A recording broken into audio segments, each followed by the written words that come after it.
didn't get started real well. I think we went in at the half, it was tied 13-13, and came out in the second half and just continued to play. These guys have been very resilient. The way they play and the way they feed off of each other has been, something that we enjoy watching as coaches, because, it's kind of what you want to teach your kids, get them developed into good players and how to be resilient, how to play with each other, how to hang in there when things go bad, and then how not to get too high when things go good. You couldn't ask a lot more of them. We've had to go through some things. We had a tough schedule at the very beginning. We lost some games, and a lot of people got down on us and didn't think we would would make it through it.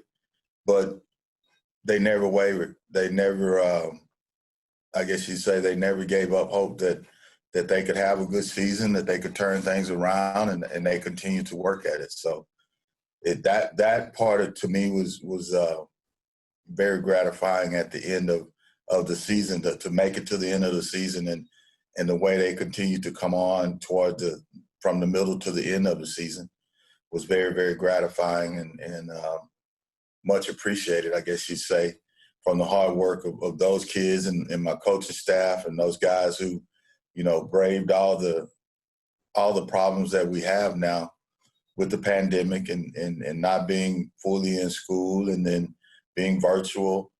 They just took those in stride and just kept working. Early in the schedule, when we first began the year, we looked at our games, and he called me and he said, "Hey, we may not be in school fully by the time because I think we had the homecoming game scheduled for a little bit earlier in the year. We may not fully be in school. Can we change it? And let's try and see if, we're there, and then we can see if we can get as much participation as possible." I'd like to take credit for that, but I'd have to give credit to my principal. And I have to give it to them because they pulled off a good homecoming game for the situation we're in, with kids, half of them not being here, half of them here, and let the people in the community see that we're still trying to continue to do things the right way. We're still trying to continue to have the things that we did before, even though we're limited in what we can do. It doesn't matter what happens, it's how you react to what happened.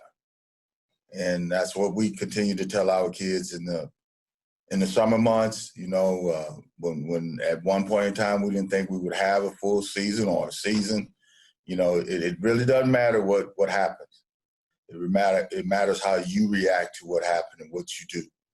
Once, something bad happens or something happened that you had no control of. So what do you do from this point? It's been one of those years where we don't know from day to day. On Mondays, we never know what's going to hit us when we walk in the door. But just thank everybody for their unwavering support of the program.